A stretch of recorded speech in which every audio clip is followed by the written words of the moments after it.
하나님 말씀 함께 보시겠습니다.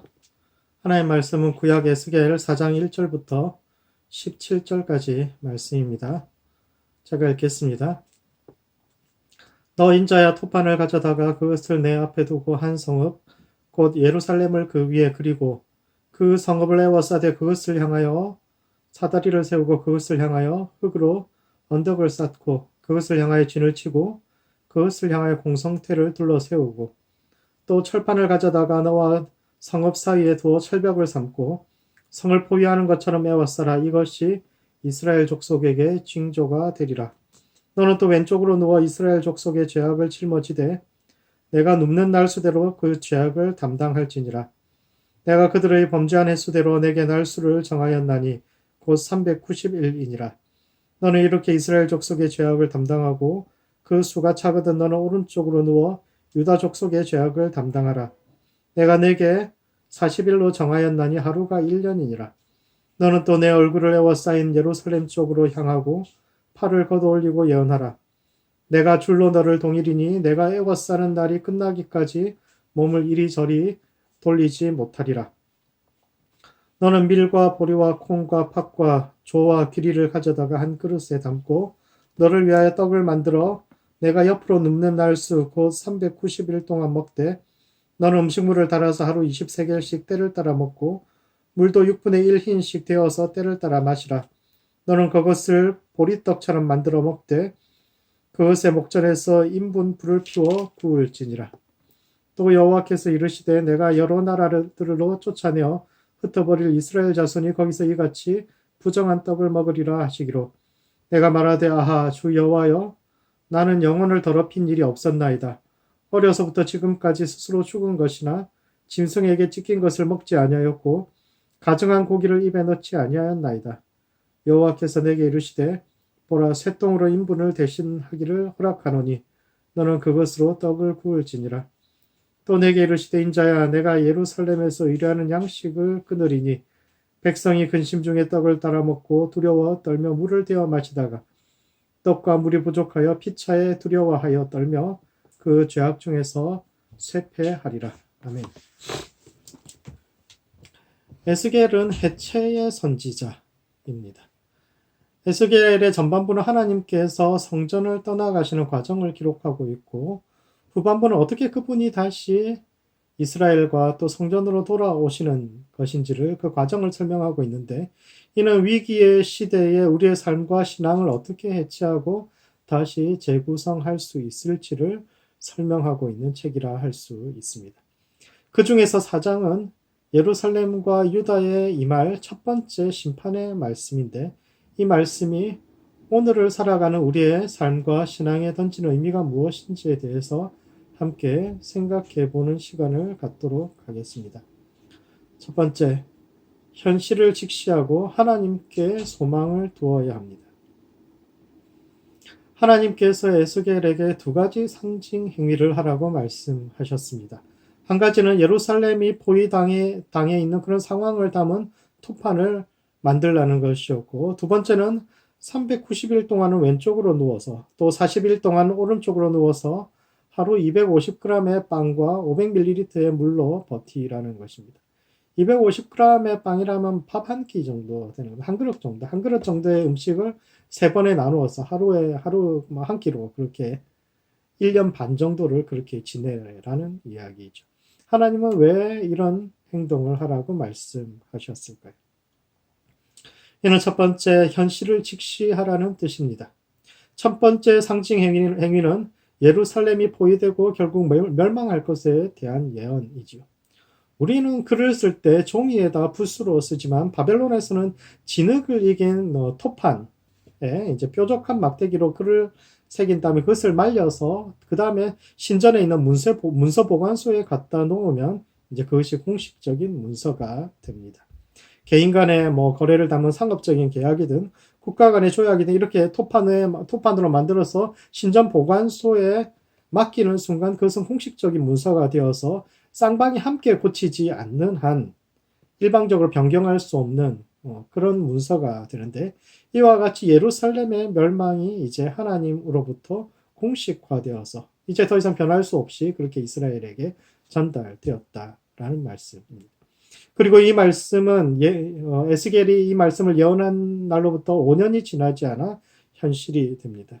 에스겔이 상징 행위를 한 후 5년이 지나지 않아서 예루살렘은 완전히 망했는데 그 전에 3년 정도 포위된 채 버텼으니까 실제 전쟁은 예언 후 약 2년 뒤에 시작되었고 거대한 전쟁이라는 것은 하루아침에 일어나는 것이 아니니까 에스겔의 상징 행위가 끝날 쯤에는 이미 물자를 비축하고 군대를 훈련시키는 등 전쟁 준비가 한참 시작되었을 때입니다.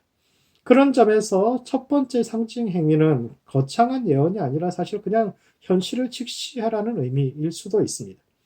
우리는 지나고 나서 인과관계가 정리된 이제 모든 것이 다 끝나고 이것이 어떻게 해서 이것이 이렇게 되었는지 그것이 모두 정리되어진 역사를 배우는데 익숙하기 때문에 그 시대를 살아갔던 사람들이 실제로 어떻게 생각했고 그들에게 이 말씀이 어떻게 받아들여졌을지를 깊이 생각하지 않는 경우가 많은데 그 시대 사람들에게 에스겔의 메시지는 우리가 생각하는 것처럼 그렇게 명확한 것이 아니라 오히려 받아들이기 힘들고 또 믿기 힘든 것이었습니다.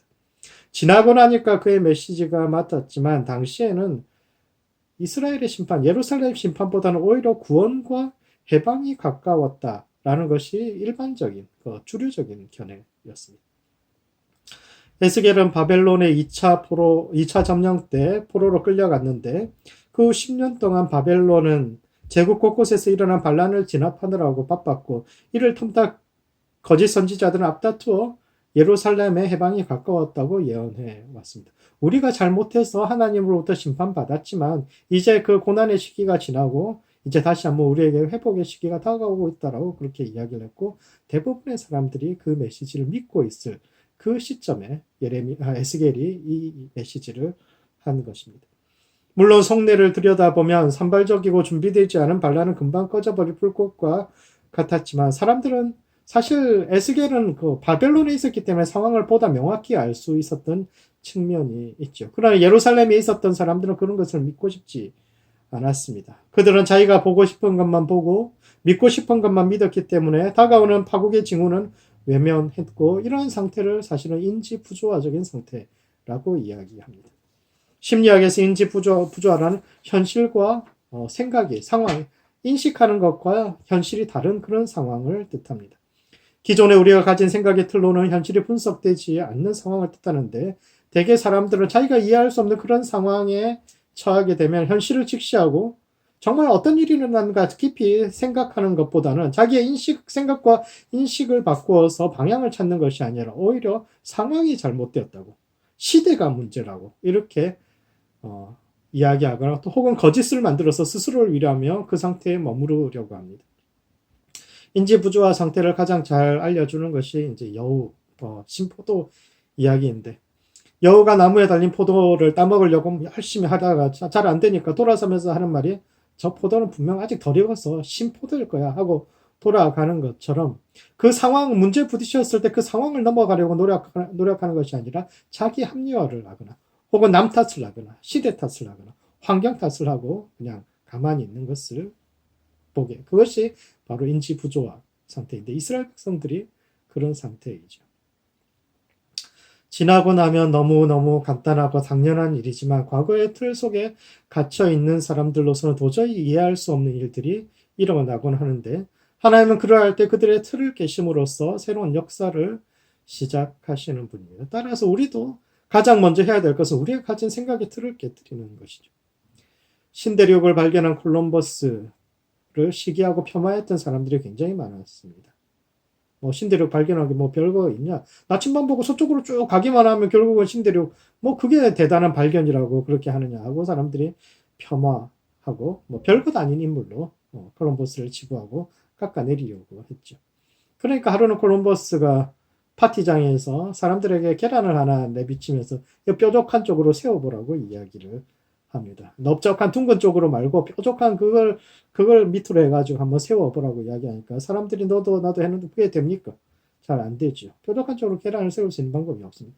다들 실패하고 나니까 콜럼버스가 나서서 그 뾰족한 부분을 탁 깨가지고 그 안에 있는 거 쪽쪽 빨아먹고 그 깨진 부분을 해가지고 딱 세우니까 사람들이 그런 법이 어디 있냐고 그때 깨도 되면 그건 못할 사람이 누가 있냐고. 그러면서, 그건 누구나 할 수 있는 것이다라고 이야기하는데.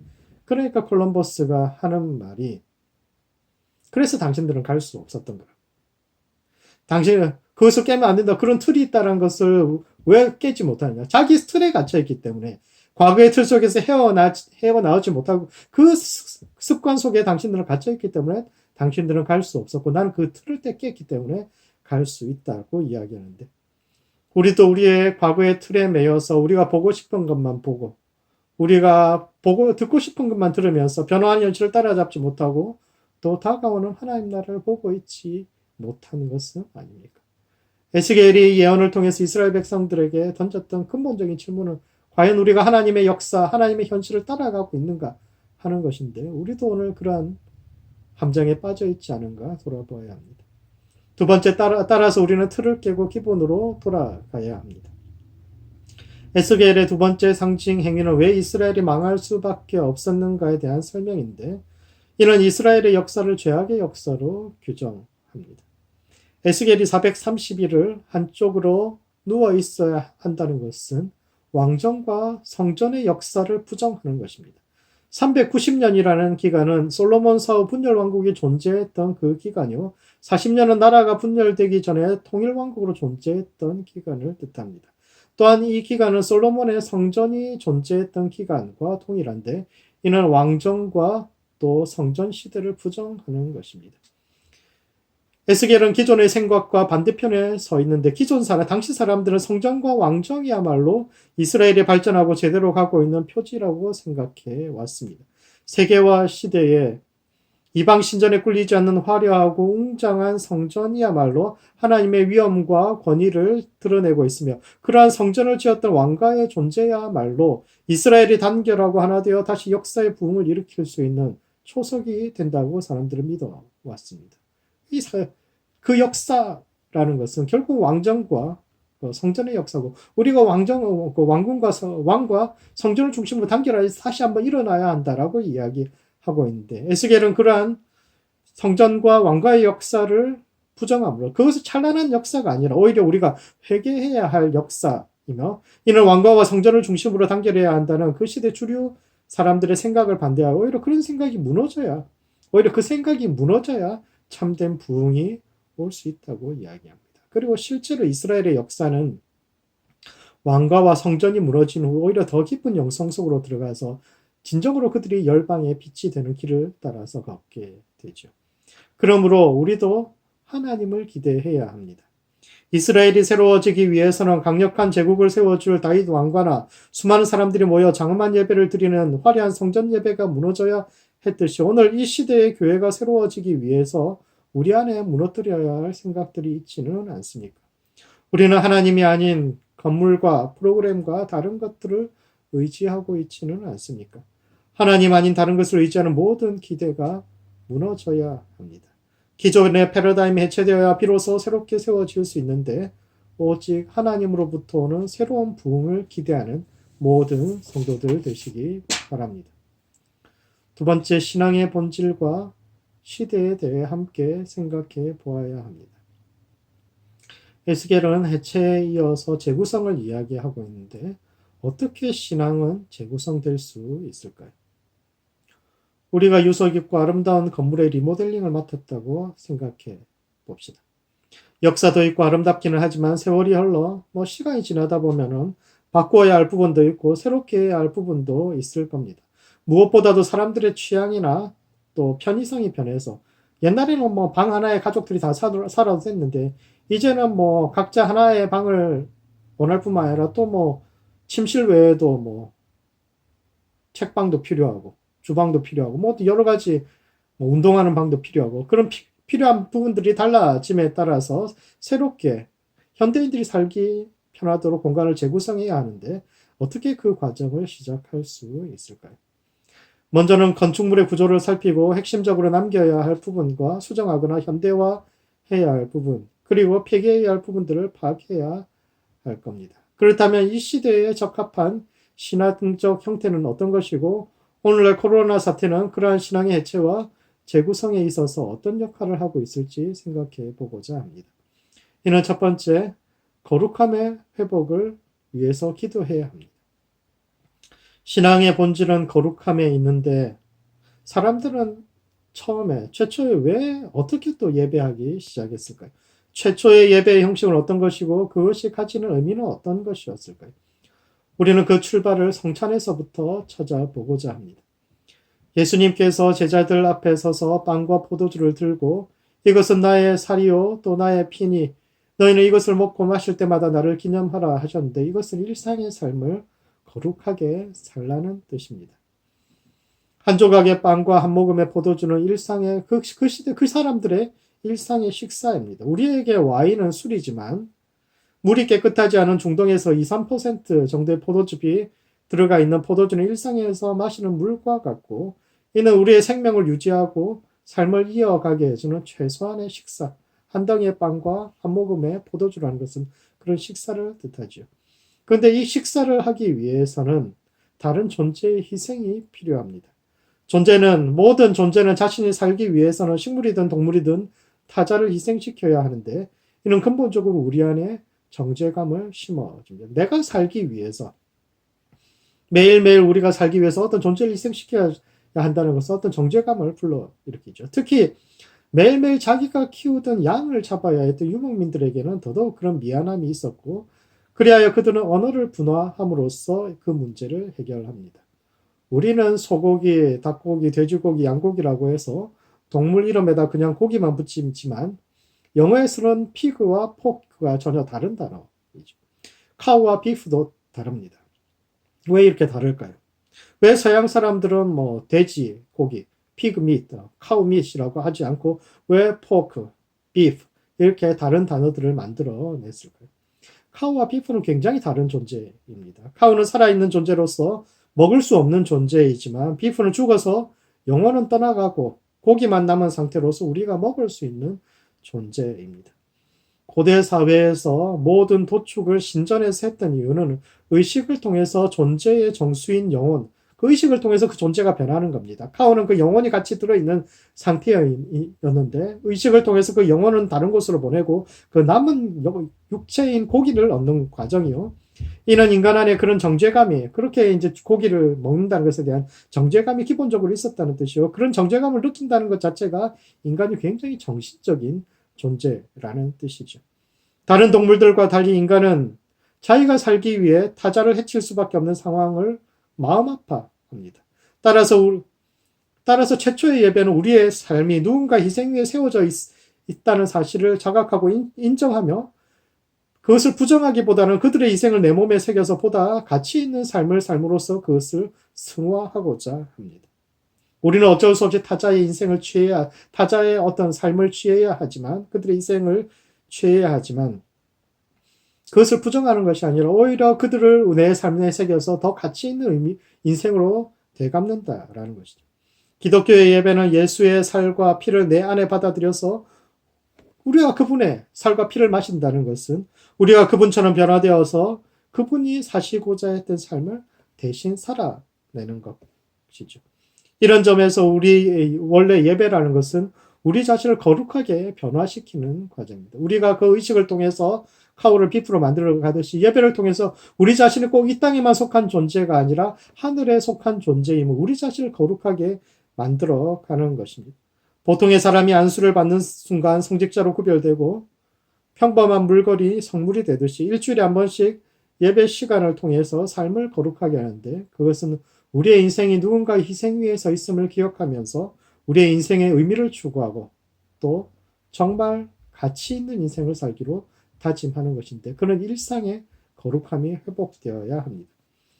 두 번째, 이는 삶을 절제하며 미래를 준비해야 한다는 것을 이야기하고 있습니다. 예배는 근본적으로 절제를 요구합니다. 너무 많은 것을 탐하거나 너무 많이 먹는 것 자체가 타자의 존재를 너무 많이 침범하는 것이죠. 따라서 스스로 한계를 두어야 한다라는 것을 예배는 이야기하고 있습니다. 동물은 대개 배가 부르면 더 이상 사냥하지 않지만 인간에게는 그런 선이 없습니다. 인간의 지혜는 무한정 재물을 쌓는 기술을 만들어내고 따라서 스스로는 멈추지 못하게 되는 경우가 있는데 그렇게 되면 생명에 대한 존중이 사라지고 결국 스스로를 해치는 데까지 이르게 됩니다.